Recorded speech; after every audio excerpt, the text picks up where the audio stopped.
알려드릴 가수 장미예요. 오늘 저와 함께 떠나볼 여행지는요. 힌트를 드릴게요. 맞춰보세요. 첫 번째, 우리나라 최고의 수학여행지. 두 번째, 도시 전체가 지붕 없는 박물관. 다들 눈치채셨죠? 네, 바로 천년고도 경주입니다. 천년의 역사와 전통이 흐르는 도시인데요. 우리 함께 떠나보실까요? 고대와 근대를 지나 현재에 이르기까지 그 시절의 삶과 다양한 문화가 공존하는 아름다운 도시. 경주는 신라의 숨결을 고스란히 간직한 문화유산과 천년의 향기가 곳곳에 서려 있는 곳이죠. 뿐만 아니라 과거의 흔적을 오늘의 이야기로 풀어낸 대표적인 관광 명소인데요. 느리게, 천천히, 여유롭게 경주로 떠나봅니다.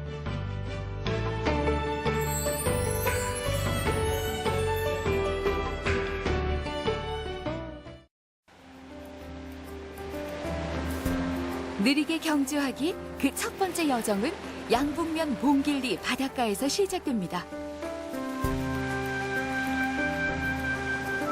하얀 포말이 눈부신 동해바다. 시원스럽게 펼쳐진 바다 앞에 서면 몸과 마음까지 개운해지는 느낌이죠.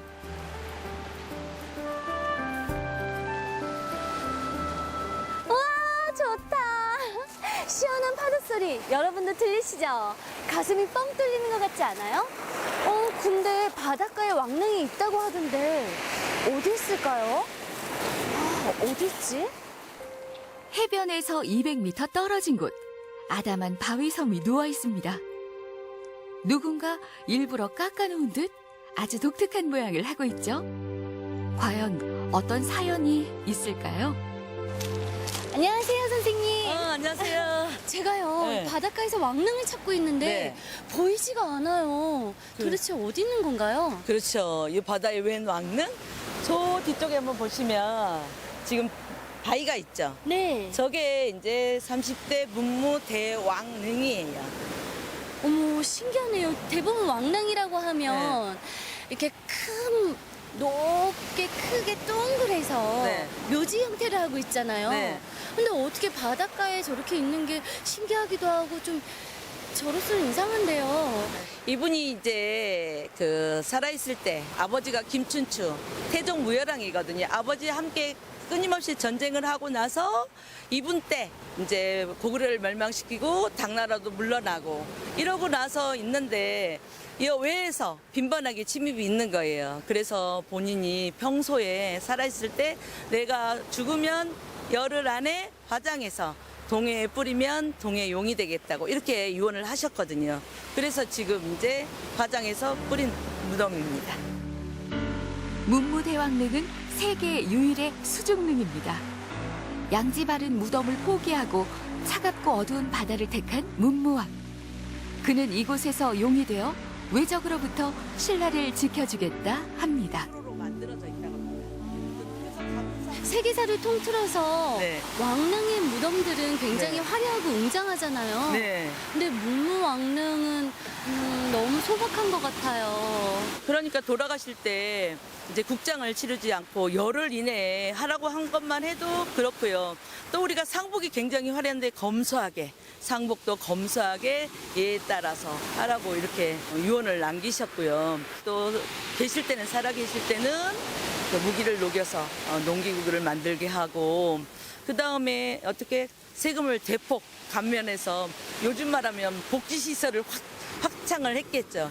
그 다음에 또 본인이 임금이라고 해서 권력을 남용하지 않았던 임금님이시기 때문에 이분을 문무대왕이라고 이렇게 부르고 있죠.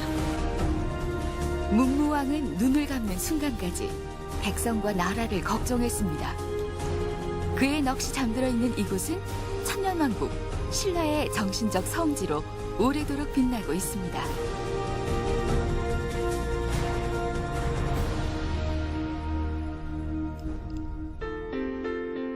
문무대왕릉이 보이는 언덕 위, 멋스런 정자가 눈에 띕니다.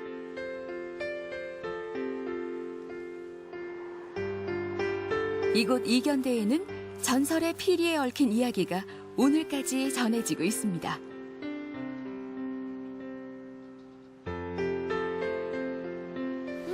바람도 시원하고요. 네.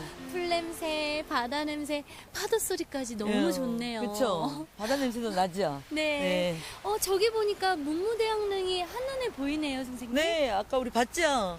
그래서 여기는 이제 이견대라고 부르고 있어요. 이견대는 어떤 곳인가요? 아, 이견대는 저 문무대왕은 전설에 의하면 용이 되셨대요. 근데 용이 되셔가지고도 이제 나라를 걱정하셔서 그 아들인 신문왕한테 이로운 것을 하나 줬거든요. 그게 뭐냐면 만파식적이에요. 처음 들어보는데요. 만파식적이 뭐예요? 만파식적은 신문왕이 이제 왕위에 올랐거든요. 그랬더니 이 바닷가에 산이 떠서 다니는데 낮에는 2개가 됐다가 밤에는 하나가 되는 거예요. 그래서 그거를 조사해 봤더니 산 위에 대나무가 하나 솟아 있었거든요. 그래서 그 대나무를 벼가지고 피리를 만들었어요. 근데 이 피리를 불면 모든 반란이 잠재워지는 거예요. 큰 태풍이 분다 그러면 태풍이 사라지고, 가뭄이 들었다 그러면 비가 내리고, 질병이 났다 그러면 부르면 질병이 사라지는 그런 피리를 전해줬다고 합니다. 모든 근심 걱정이 해결된다는 만파식적부터 스스로 용이 되고자 했던 이야기까지, 이는 모두 한 나라를 지키고자 했던 문무왕의 뜻이었습니다. 2개의 탑과 주춧돌만이 남아있는 가문사터. 이곳엔 아버지를 향한 아들의 마음이 담겨 있습니다. 이야, 탑이 굉장히 크고 멋있는데요. 네. 이곳이 가문사지잖아요. 네. 어떻게 생겨나게 됐나요? 네, 여기는 문무왕이 이제 삼국을 통일했잖아요. 그런데 육지는 다 통일을 했는데 외에서, 지금 말하면 일본이잖아요. 거기서 너무 외침이 잦은 거예요. 빈번하게 일어나는 거예요. 그래서 이제 신라는 불국까지니까 부처님의 힘으로 여기 이제 막아보려고 여기다가 절을 짓기 시작했는데 그 절을 다 완성하지 못하고 돌아가시게 돼요. 그래서 그 아드님인 신문왕이 완성하고 나서 그때가 이제 682년이거든요. 그래서 이제 절 이름을 지어야 되잖아요. 그래서 아버지 은혜에 감사한다고 가문사라고 이렇게 지었습니다. 이곳 가문사지엔 대한민국의 얼을 담고 있는 소중한 흔적도 남아있는데요. 그 흔적에 얽힌 사연이 궁금해집니다. 여기는 우리나라에 최초로 발견된 뭔가가 있어요. 그게 뭔가요? 잘 모르시겠죠? 네, 네. 힌트 좀 주세요. 네. 우리나라 국기가 뭐죠? 태극기. 네, 여기에 태극 문양이 처음 나타나요. 태극 문양이요? 네, 어딨나요, 선생님? 태극 문양이요. 네. 눈을 크게 뜨고 자세히 살펴보면요, 이렇게 보시면 여기에 이렇게 가운데 있거든요. 어머, 진짜 태극 문양이 있네요. 네, 신라는 불교 국가잖아요. 근데 태극은 도교의 상징이거든요. 근데 불교하고 같이 습합해서 이제 나타난 거죠. 그래서 우리나라에 최초로 나타나는 태극 문양이라고 보시면 되거든요. 예, 그래서 지금 독도에 가시면 안내판에 이 문양하고 똑같이 만들어 놨다고 합니다. 와, 근데 들으면 들을수록 너무 네. 신기해요. 네. 어떻게 신라 시대의 태극 문양과 네. 지금의 태극기의 또 네. 태극 문양과 비슷한 것 같기도 하고요. 네. 정말 아름답네요. 네. 야.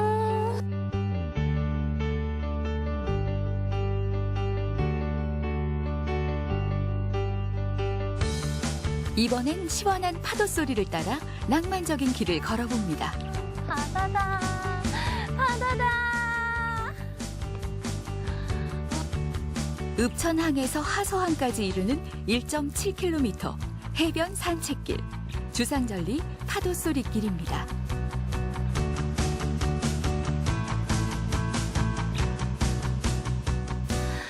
이야, 와, 좋다. 이렇게 푸른 바다를 보면서 파도 치는 소리 들으니까요. 기분이 너무 좋네요. 이렇게 내려다 보니까 제가 마치 한 마리의 갈매기가 된 듯한 느낌인데요.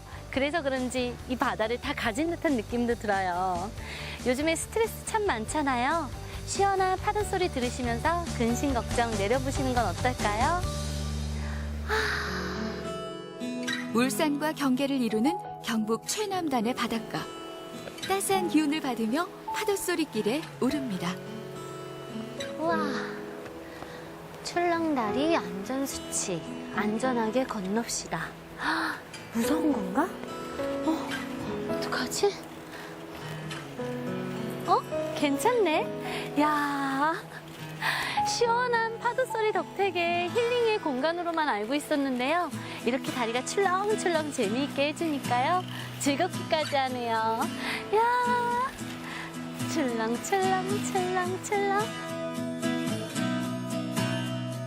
재미있는 출렁다리를 건너면 동해 바다가 한눈에 펼쳐지는 전망대에 이릅니다.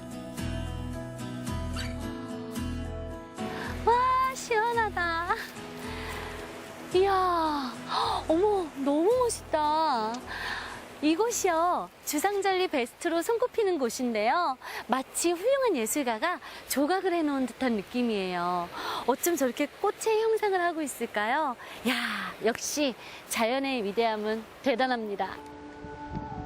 자연이 빚고 세월이 어루만진 걸작. 억겁의 세월을 인내한 주상절리와 푸른 바다가 어우러진 모습이 마치 바다 위에 떠있는 꽃 같다고 해서 동해의 꽃으로 불립니다.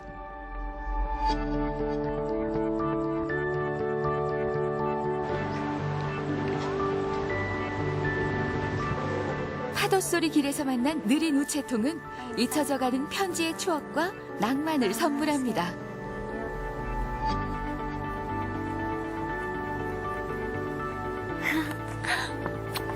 엄마한테 보내주세요. 손으로 쓰는 엽서 정말 오래간만인 것 같아요. 매달 한 달에 한 번씩 우편물을 수거해 간다고 하는데요. 빠르고 정확한 이메일이나 문자 메시지도 좋지만 따뜻한 정을 나누고 싶을 땐 손글씨도 좋을 것 같네요.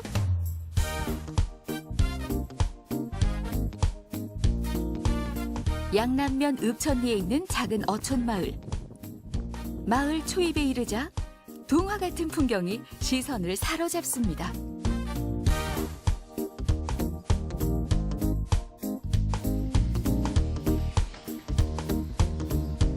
찰칵. 와, 어느 각도로 찍어도 예쁘네. 찰칵. 아이고, 안녕하세요. 안녕하세요. 안녕하세요. 누구세요? 예, 저는 이 마을에 살림살이하고 있는 총무입니다. 아, 총무님이시구나. 예. 마을의 벽화가 이뻐서 그런지요. 어느 각도로 찍어도 얼굴이 너무 예쁘게 나와요. 예, 저희 마을 예쁘지요? 네. 예, 저희 마을은 동해안에 자리한 어촌 마을로 1, 2, 2를 모두 합하여 200여 가구가 살고 있는 마을입니다. 2010년부터 아름다운 마을 가꾸기 사업 일환으로 벽화 그림 그리기 대회가 열렸고 그 이후로 이렇게 아름다운 마을이 되었습니다. 해마다 관광객들이 많이 찾아주고 있는 마을입니다. 바다를 삶의 터전으로 살아가는 마을 사람들의 이야기가 담벼락에 우러시 스며든 마을. 이곳은 읍천한 야외 갤러리로도 불린답니다.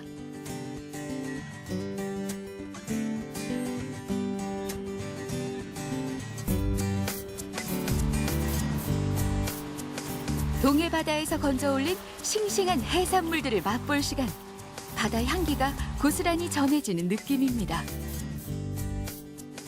와, 물고기가 팔딱팔딱한 게요. 굉장히 신선해 보여요. 예, 신선해 보이죠? 이 정도 물고기들은 우리가 직접 바다에 아침에 나가서 잡아온 전부 물고기입니다. 그래서 신선합니다. 아, 그럼 방금 바닷속에 있던 아이들이네요. 그렇죠. 근데 이거는요. 뭐가 펄럭펄럭한 게 참 신기하게 생겼어요. 뭐예요? 예, 이건 갑오징어라고 합니다. 장민 씨, 네. 이 고기가 무슨 고기인지 알아요? 아유, 이 정도는 알죠. 우럭 아니에요? 땡, 에? 광어입니다. 광어예요? 예, 예. 제가 보기엔 우럭 같은데요.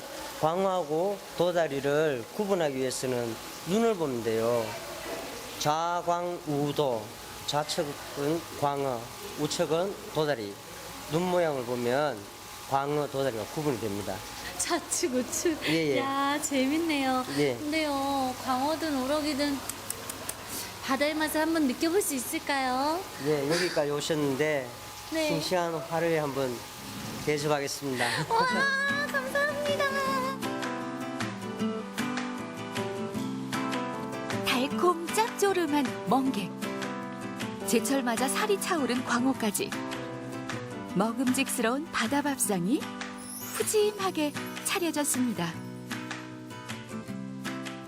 이야, 동해바다 한상이 거하게 차려졌어요. 오, 해산물부터 시작해서 회까지. 근데 이 고기가 어떤 고기인가요? 여기는 조금 전에 우리가 봤던 광어입니다.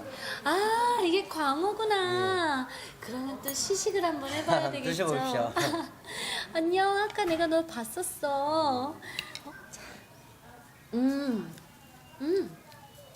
초장 맛이 새콤달콤해요. 아, 맛있어요. 회를 정말 드실 줄 모르는 것 같습니다. 제가 한번 드릴게요. 초장을 살짝 찍어서, 마늘, 네, 고추. 이렇게 야채에 사물해서 한번 드셔보십시오. 굉장히 간단한데요? 네. 고추랑 마늘이 들어가서 매콤하거나 좀 그럴 줄 알았는데요. 네. 산뜻해요. 네. 아, 역시 회가 싱싱하니까 마치 제 입에서 다시 광어가 살아난 느낌이에요. 마을 총무님이 가르쳐준 대로 한 쌈 야무지게 싸먹는 장미 리포터. 음식은 함께 나눠야 제맛이죠.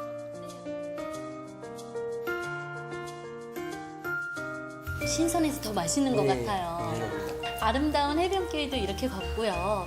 동화마을도 구경하고 또 이렇게 신선한 회까지 먹으니까요. 호강이란 호강은 다 하는 것 같은데요. 눈호강, 입호강 제대로 하네요. 아, 일단 배를 든든히 채우고요. 다음 여정에 오르도록 하겠습니다. 이거 다 먹어도 되나요? 드십시오. 와, 감사합니다. 동해에서 경주 시내로 넘어가는 하물산 자락. 범상치 않은 조각상들이 늘어서 있습니다. 아뇨! 야오!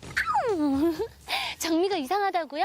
아니에요. 이곳에 오니까요. 마치 중국의 소림사에 온 듯한 느낌이라 무술 한번 보여드렸어요. 어땠나요? 이 사찰은요. 묘한 매력까지 있다고 하는데요.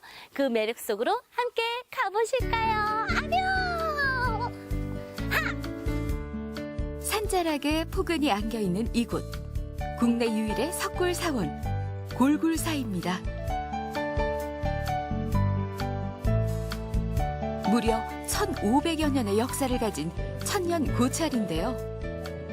그 오래된 세월에 얽힌 이야기가 궁금해집니다.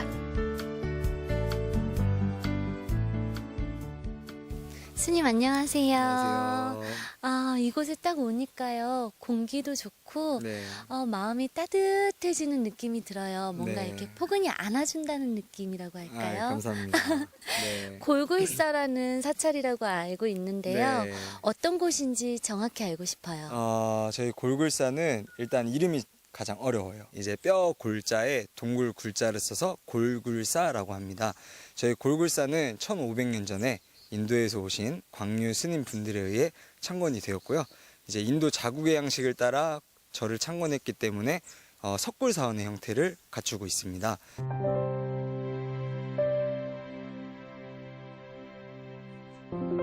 굽이굽이 계단을 따라 바위산을 오르는 풍경도 장관입니다.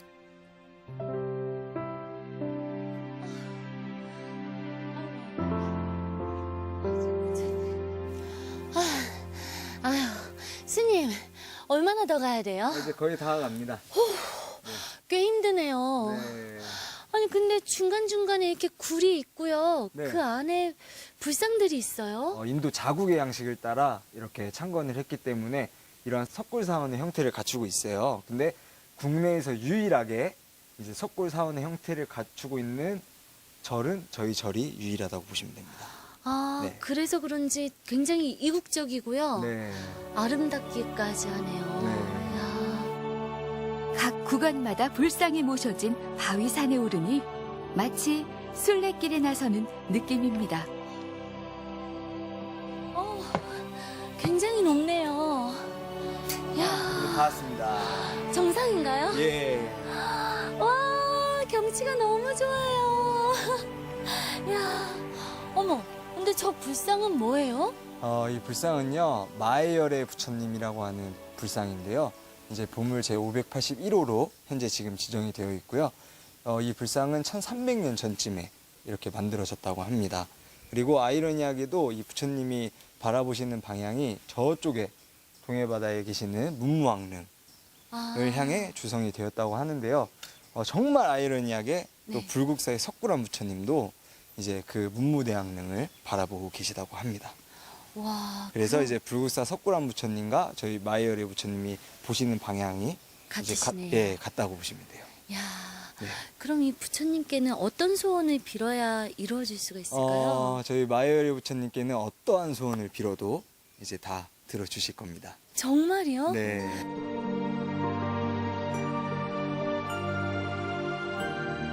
얼마나 오랜 세월, 얼마나 많은 이들의 영혼이 이곳에 머물렀을까요?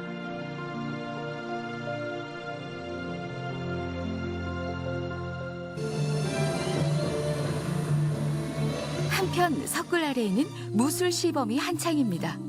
스님들의 절도 있는 동작과 흔들림 없는 눈빛에 보는 이들도 숨을 죽이는데요. 바로 골골사의 상징인 선무도입니다. 선무도는 이제 불교의 전통적인 수행법 중에 하나인 사마타 수행과 윗바사나 수행을 함께 닦는 그런 수행법인데요. 예전에 신라 시대 때 신라 화랑들과 조선 승군들이 몸과 마음을 단련하기 위해 사용했던 무술이 바로 이 선무도입니다.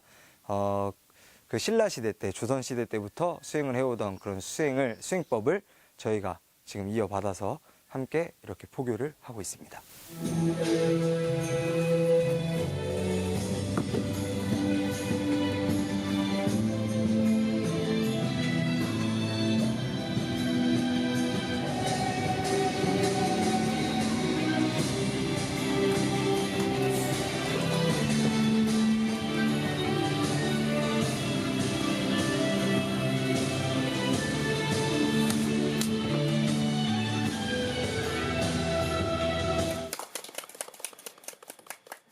안녕하세요. 네, 안녕하세요. 어디서 오셨어요? 고향 일산에서 왔습니다. 아, 일산에서 네. 오셨어요. 이 골국사 와보시니까 어떠세요? 전에 한 TV에서 두세 번 봤는데요. 스님들 참선하시는 모습이나 이게 무예하는 거를 봤는데 굉장히 보기 좋았었거든요. 그래서 한번 와보고 싶다 했는데 이번에 경주 여행하면서 오늘 여기까지 왔는데 마침 무예하는 것까지 볼 수 있어서 아주 좋았습니다. 동작이 굉장히 부드럽거든요. 근데 그분들의 그 속에서도 날카로움 같은 게 느껴졌어요. 그래서 부드러움과 힘이 함께 공존하는 것 같아서 너무 멋있었고 인상적이었어요.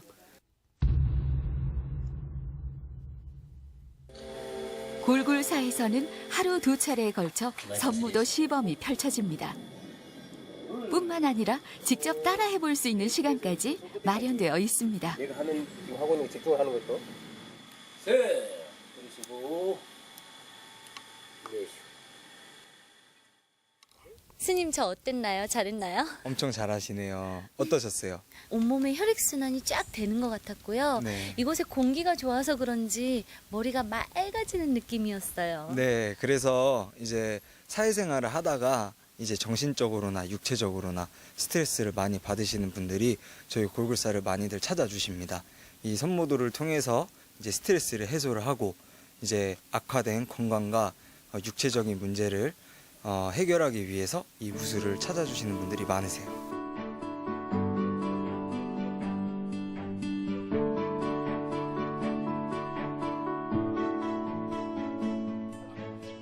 이번엔 전통과 현재가 어우러진 마을로 떠나봅니다. 경주를 대표하는 한옥마을인 교촌마을. 교촌은 향교가 있었던 마을을 뜻합니다. 신라시대에 세워진 우리나라 최초의 국립대학, 국학이 고려시대엔 향학, 조선시대엔 향교로 이어진 곳이죠.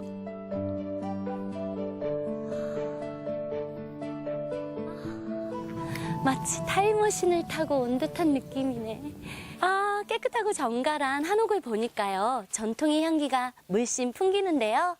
이곳의 분위기에 맞게끔 장미도 의관정제하고 만나 뵐게요. 뿌잉 뿌잉 뿌잉. 한옥 분위기에 맞는 의관정제. 네, 단연 한복이죠. 형형색색 아름다운 한복들이 고운 자태를 뽐내고 있네요. 와, 알록달록 너무 예쁘다. 오, 안녕하세요. 안녕하세요. 야, 예쁜 한복들이 너무 많아요. 네. 이곳에서 입어볼 수 있는 건가요? 네, 한복을 입고 마을을 체험하시면서 돌아다닐 수가 있으세요. 이렇게 보니까 종류가 굉장히 많은 것 같은데요. 네. 얼마나 되나요? 360벌 정도 준비가 되어 있고요. 전통 한복, 실크 한복, 퓨전 한복, 생활 한복이 있어요. 남자분들 옷도 있고 여자분들 옷도 있습니다. 예, 왕복도 신라 왕복도 저희가 준비가 되어 있기 때문에요. 언제든지 오시면은 체험이 가능하세요. 300가지가 넘는 한복들 중 장미리포터는 과연 어떤 것을 고를까요?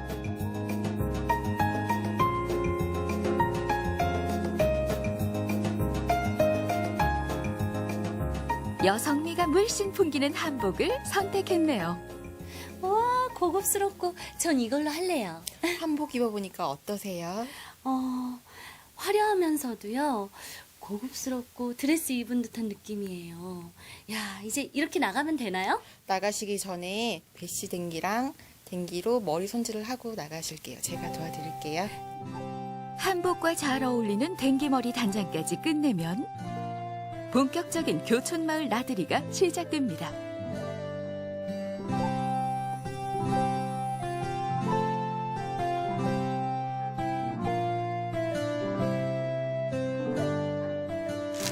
찹쌀떡에 쑥 인절미. 안녕하세요. 인절미 만나보세요. 여기서 인절미요? 네, 직접 방문해서 야. 만든 거예요.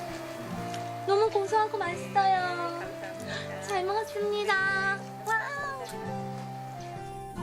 전통의 향기가 흐르는 교촌마을. 옛 조상들이 걸어온 길을 따라 걸으면 삶의 지혜를 마주하게 되는데요. 지금부터는 아름다운 나눔을 실천했던 한 가문의 이야기입니다.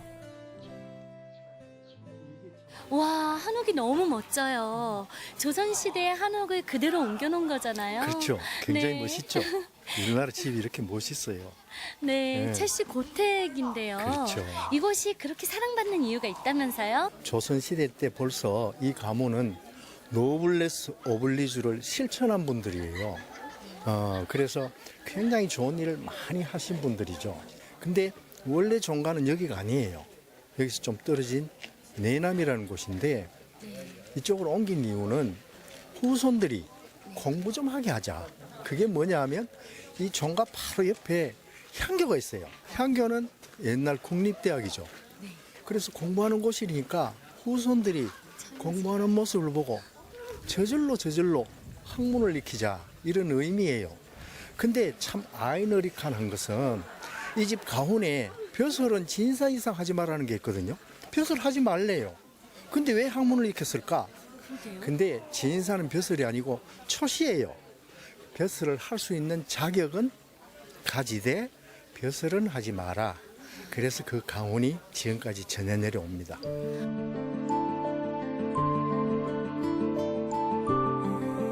만석군의 집이라고 하기엔 소박하고 평범한 대문. 여인들의 공간이던 안채는 99칸 중 3칸이 남아 있습니다. 그리고 최씨 가문을 상징하는 이곳. 따뜻한 나눔을 베풀던 공간입니다. 창고 같기도 하고. 강희 씨 이게 뭘까요? 이 집이? 집보다는 창고 같아요. 맞나요? 그렇죠. 창고는 창고인데 곡식을 보관하는 창고. 그러니까 곡간이죠. 아, 곡간이요. 네, 맞아요. 굉장히 크죠. 규모가 꽤 되는 것 같은데요. 네, 여기 몇 가만이나 넣을 수 있을까요? 쌀이요. 네.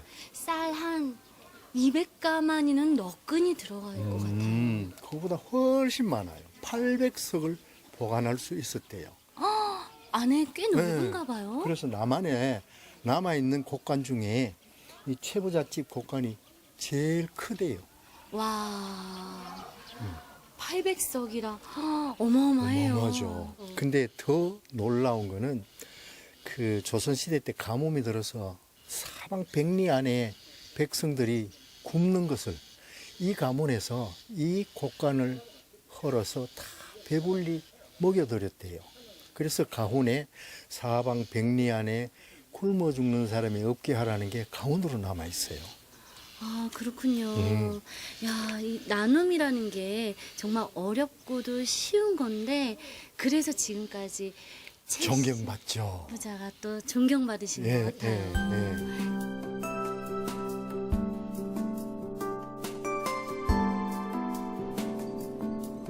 경주 교촌마을에선 전통적인 체험도 해볼 수 있는데요. 각종 장신구부터 의상, 생활 소품까지 전문가의 손끝에서 예술 작품이 탄생됩니다. 귀엽다. 어머, 안녕하세요. 네, 안녕하세요. 지금 뭐 열심히 만들고 계신데요. 이게 뭔가요? 손누비 공예입니다. 누비요? 누비는 네. 처음 들어봤는데 누비가 뭐예요? 누비는 그냥 손쉽게 바느질인데 손으로 하는 바느질. 홈질을 해서 천과 천을 누비기도 하고 천 사이에 방한제를 넣기도 하고요. 근데 누비는 역사가 굉장히 오래돼요. 1000년 전부터 누비를 세계 각국에 다 하고 있었어요. 근데 특히 티벳이나 우리나라에도 누비에 대한 제품이 되게 많아요. 특히 신라 시대에는 천마도 장리 그래갖고 국보급 그 유물이 남아 있어요. 오랜 역사와 전통을 자랑하는 누비. 내 손으로 직접 만들어 볼 수 있다니 더욱 의미가 있겠죠? 머리핀, 브로치 등 간단한 장신구의 경우 2시간 정도면 만들 수 있다네요.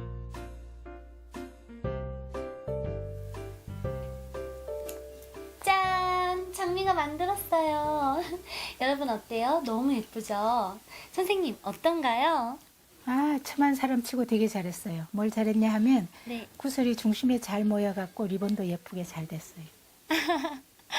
이렇게 누비 체험을 해보니까요. 바느질이 시간 가는 줄 모르고 참 재밌더라고요. 그리고 이렇게 나만의 핸드메이드 이런 거 소중하잖아요. 머리끈을 만들 수 있다는 게 좋은 추억이 될 것 같아요. 자, 이번엔 든든하게 배를 채우러 가볼까요? 정갈한 한상 차림. 교촌마을 전통 한정식입니다. 와, 한상 거하게 차려졌는데요.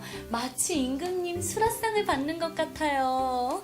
야, 먹기 좋은 떡이 맛도 좋다고요. 근데 이건 마치 예술 같네요.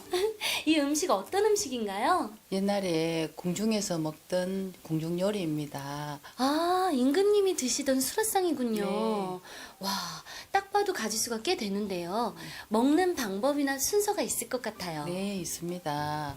빈속에 위를 편안하게 하기 위해서 죽부터 먼저 드시면 되겠습니다.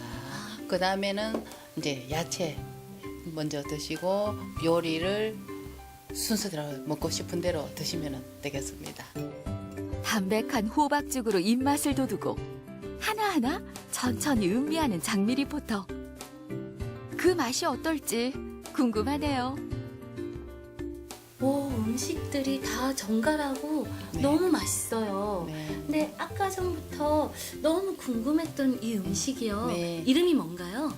수삼채라고 하거든요. 제가 이름을 지었는데 수삼을 이용한 요리인데 우리나라에서 나는 밤, 대추, 붉은 고추, 오이를 함께 색깔을 맞춰서 맛있게 샐러드처럼 만든 겁니다.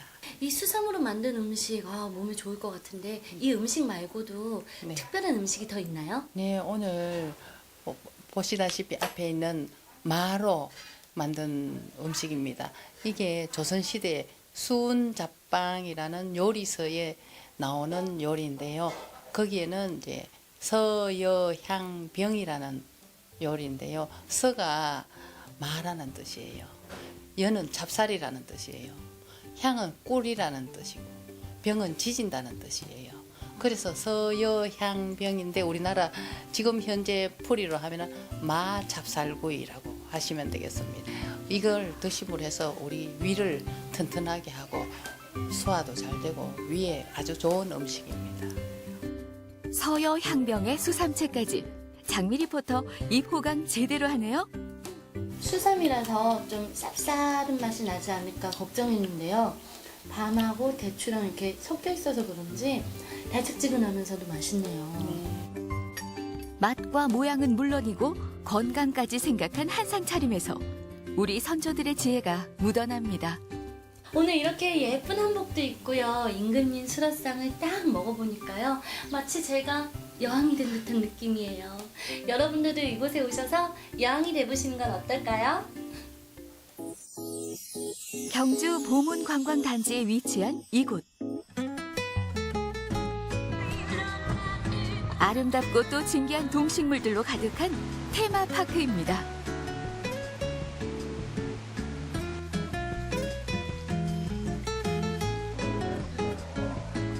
이곳에 딱 들어오니까요. 색색이 알록달록한 예쁜 꽃들이 있어서 그런지 마음까지 따뜻해지는 느낌인데요. 예. 이곳 이름이 동궁원이더라고요. 예. 고급스럽기도 하고 너무 아름다운 것 같은데 어떤 뜻을 담고 있나요? 예, 동궁원은 동궁과 월지라는 곳을 현대적으로 재현해 놓은 곳인데 문무왕 14년 674년도에 연못을 파고 진기한 나무와 새를 길렀다라는 기록에 의해서 현대적으로 재해석해 놓은 곳입니다. 옛날에 그랬던 것처럼 이곳 식물원은 평소에 잘 볼 수 없었던 나무며 꽃들로 가득합니다. 그 종류만 해도 400여 종이 넘는다니 식물의 낙원이라 할 만하겠죠. 뿐만 아니라 내부가 거대한 유리 온실로 돼 있어 식물들이 무럭무럭 자라기에 아주 적합한 환경입니다. 와, 열대나무들이 많아서 그런지요. 정말 영화 속에 나오는 정글 같아요. 으리으리하네요. 어머, 저거 바나나 나무 아니에요? 예, 바나나예요? 맞습니다. 예. 근데 정말 신기하네요. 어떻게 여기서 바나나가 자랄 수 있을까요?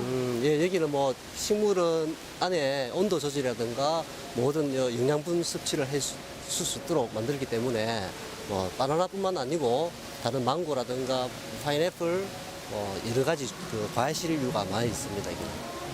그렇군요. 아이들은 참 좋을 것 같아요. 바나나가 열리고 익는 걸 또 보고 맛도 볼 수 있다고 하니까요. 예, 아이들 오면 신기해하고 체험 학습으로 많이들 찾고 있는데 실제로 자라고 그러고 익어가는 모습을 이렇게 볼 수 있으니까 아이들한테 가장 인기가 많다고 봐야 되겠죠. 이번엔 새들의 낙원으로 가봅니다.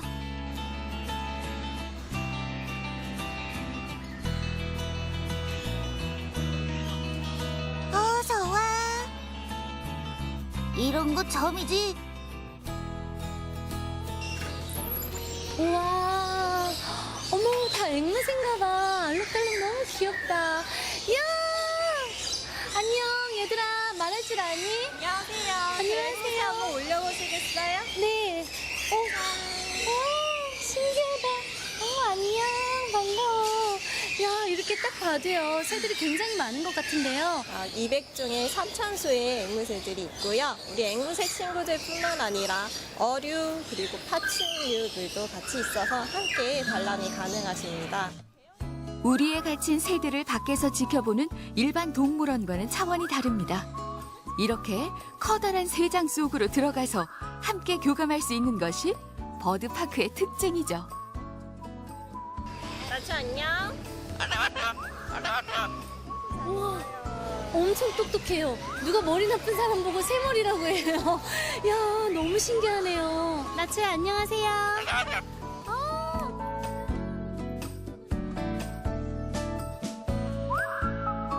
좀 더 안으로 들어서면 색다른 녀석들이 반깁니다. 안녕. 난 육지 거북이야. 거기에 귀하신 몸, 비단 잉어까지. 정말 없는 게 없네요. 맛있게 먹어. 와, 귀엽다. 애들이요, 몸집도 크고 색상이 진해서 그런지요, 캐릭터 인형을 보는 것 같아요.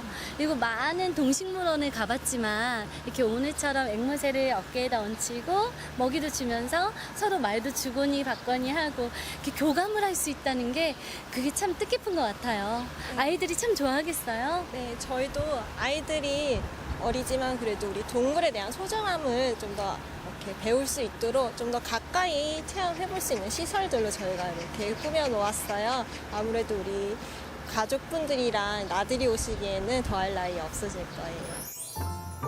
경주시 인왕동. 고즈넉한 분위기가 몸과 마음을 평온하게 하는데요. 잔잔한 수면에 비친 누각, 그리고 주변의 숲들이 어우러진 동궁과 월지입니다.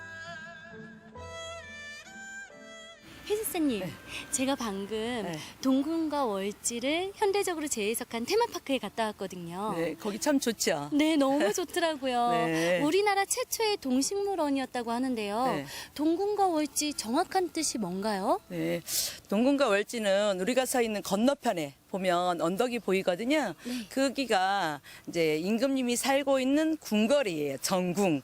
그다음에 여기는 동쪽에 있는 궁이다 그래서 동궁이라고 불러요. 그럼 여기는 과연 누가 있냐? 다음 왕위를 보유하는 태자가 사는 태자궁이고요. 그다음에 외국에서 사신이 오면 영빈관 역할을 했던 곳이 바로 동궁과 월지예요. 근데 문망이 통일하고 나서 연못을 팠거든요. 그래서 이제 성이니까 월지라고 부르고 저기에 아름다운 꽃과 진귀한 새와 짐승들을 길렀다고 이렇게 나오거든요. 그러니까 우리나라 최초의 동식물이 맞을 것 같은데. 아, 그렇군요. 네. 진귀한 새와 동식물이 있었다. 네. 그러면 좀 역사적으로도 재미있는 일화가 있었을 것 같아요. 네, 여기는 이제 신라가 56왕이 있었는데요. 마지막 왕인 경순왕이 931년에 고려 왕건을 임해전에서 초청해서 이제 연회를 베풀고 그 다음에 4년 뒤에 신라는 역사 속으로 사라집니다. 신라의 멸망과 함께 역사의 뒤안길로 사라진 동궁과 월지. 하지만 1970년대 중반 본격적인 발굴 조사를 하면서 역사적 의미가 새롭게 조명되기 시작했습니다.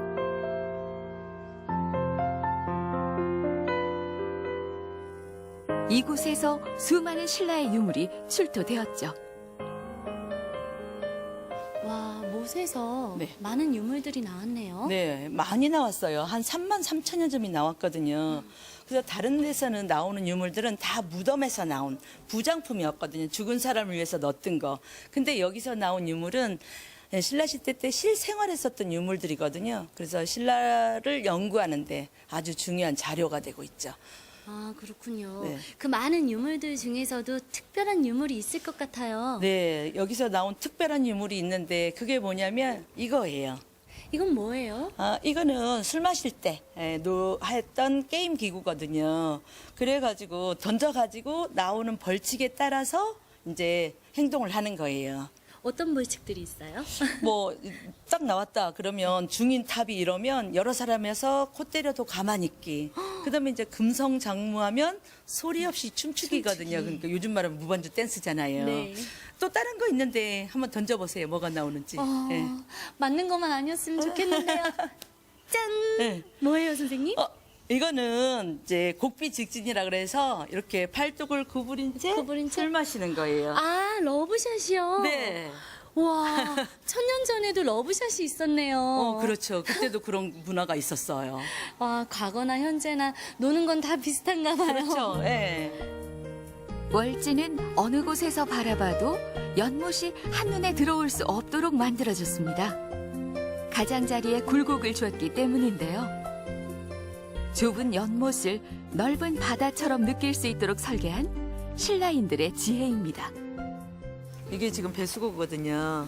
아, 이게요? 네. 그래서 네. 저기서 물이 입수구에서 들어와서 여기서 이제 물을 빠지게 이렇게 돼 있는데 여기 보면 구멍이 3개가 있어요.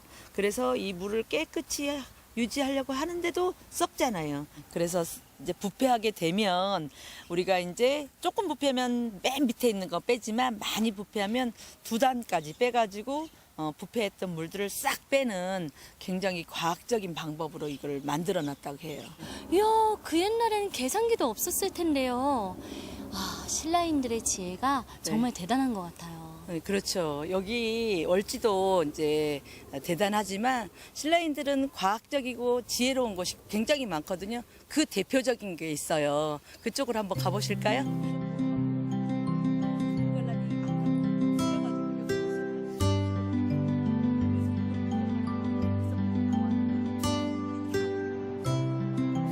대표하는 문화유적 첨성대. 안정감 있는 구조와 곡선의 조화가 과학과 예술의 극치를 보여줍니다. 첨성대는 네. 별을 관측했던 곳이잖아요. 네. 어떻게 만들어졌을까요?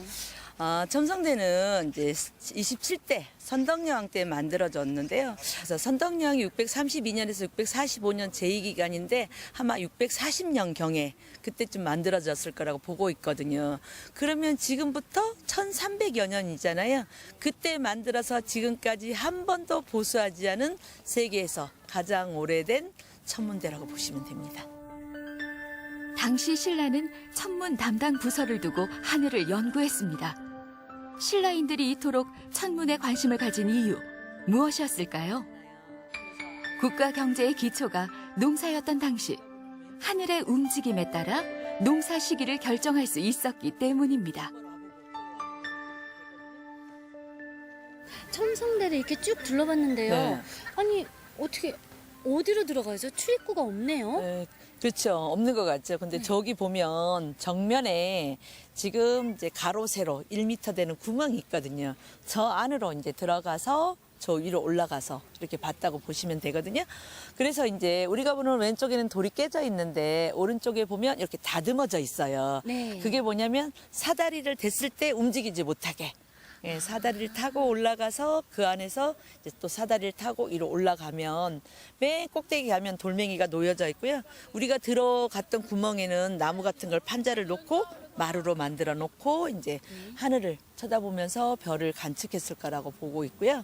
별만 관측했냐 그러면 그렇지는 않고 아마 제사를 지내는 제단 역할도 했을 거라고 이렇게 지금 보고 있습니다. 아, 그렇군요. 그럼 저도 들어가 보고 싶은데 들어갈 수 있나요? 사다리 아유, 안 타고. 되죠. 지금은 국보기 때문에 들어가시면 안 돼요. 아쉬워요.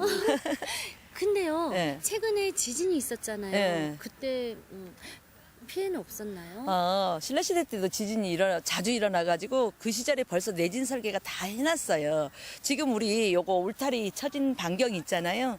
여기를 이제 연대 측정을 해봤더니 거기에 돌, 모래, 자갈, 흙, 소금 이런 것들을 1.5m 정도를 막 다져가지고 해서 지진에도 흔들리지 않고 그 다음에 태풍이 오면 비가 오잖아요.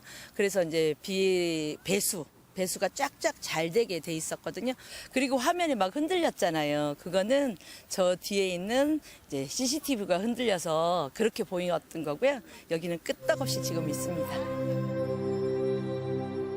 비바람과 지진에도 끄떡없는 과학적 내진 설계 덕분에 첨성대는 천년의 세월을 인내하며 우리 앞에 서 있습니다.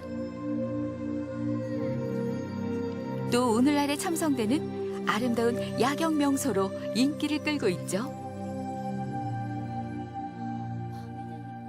와, 낮에 봤을 때는 첨성대가 웅장하고 멋있었거든요. 네.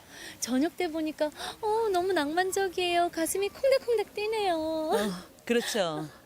여기는 이제 저녁에 지금 아름답잖아요. 그래서 선덕여왕 때 비담이 난을 일으켰거든요. 그래서 별똥이 떨어졌어요. 그래서 비담이 이제 별똥이 떨어졌기 때문에 선덕여왕이 위태롭다 했는데 김유신 장군이 기지를 발휘해서요 연에다가 불을 붙여서 하늘로 쑥 올렸대요. 그리고 그 다음날 얘기를 했어요. 선덕여왕이 어제 떨어진 별이 또 올라가기 때문에 선덕여왕은 건재하다고.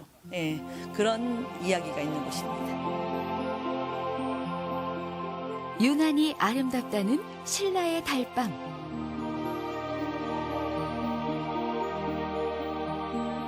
경주는 이렇게 늦은 밤까지 찬란했던 천년의 역사를 불빛으로 밝힙니다.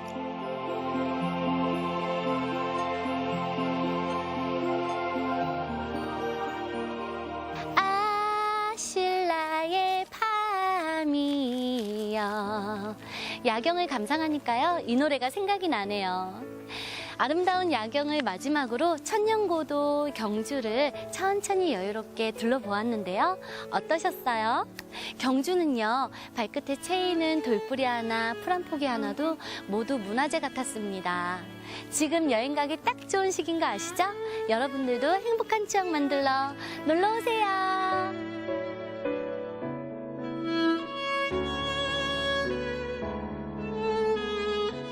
철 따라 느낌이 다른 천혜의 관광지 경주.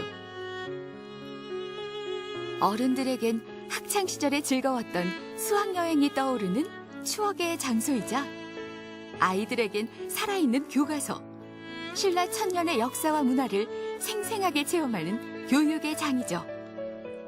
때문에 가족 모두가 즐거운 여행지가 아닐까 싶은데요.